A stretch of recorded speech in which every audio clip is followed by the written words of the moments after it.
There's actually just today, although it was released yesterday, an incredible document from the Vatican Congregation for the Clergy.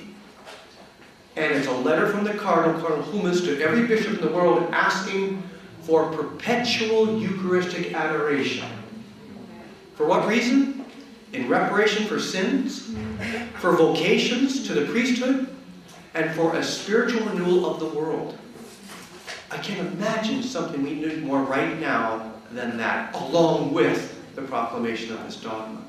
The Eucharist and the Mother, those are our pillars.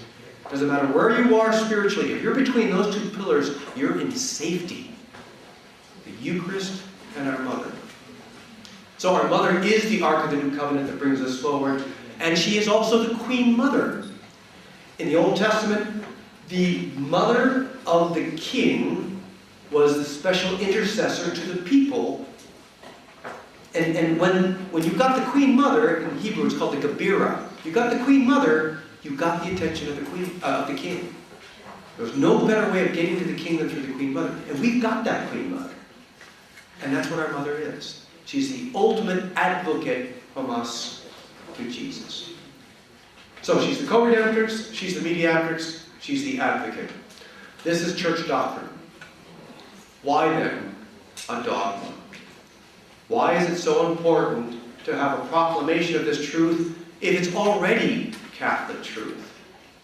The reason, my friends, is simple. And remember, we're talking about Our Lady of All Nations today, but the private revelation of Our Lady of All Nations, true and approved, is not the foundation of the dogma. The foundation of the Fifth Marian dogma is Scripture, tradition, magisterium, and a movement for this dogma that was started in the 1920s by St. Maximilian Kolbe and a great Belgian cardinal, Cardinal Mercier. So, Our Lady appears in Amsterdam to confirm what's already in Scripture and tradition and what's already a movement within the Church. Why a dogma? Because for Our Lady to fully exercise her powers given by God, these three roles, as co-redemptrix, mediatrix, and advocate, she must be freely and publicly acknowledged as having these roles. And it must be by the highest authority on earth. This is the Vicar of Christ.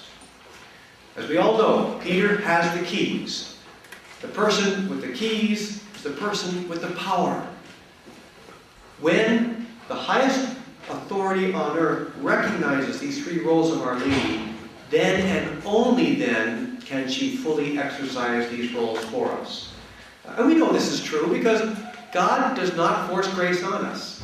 And He doesn't even force His Mother on us, as beautiful, as tota pulchra as she is. We have to accept her. And until our Holy Father makes this proclamation, Our Lady will not be free to fully exercise her powers.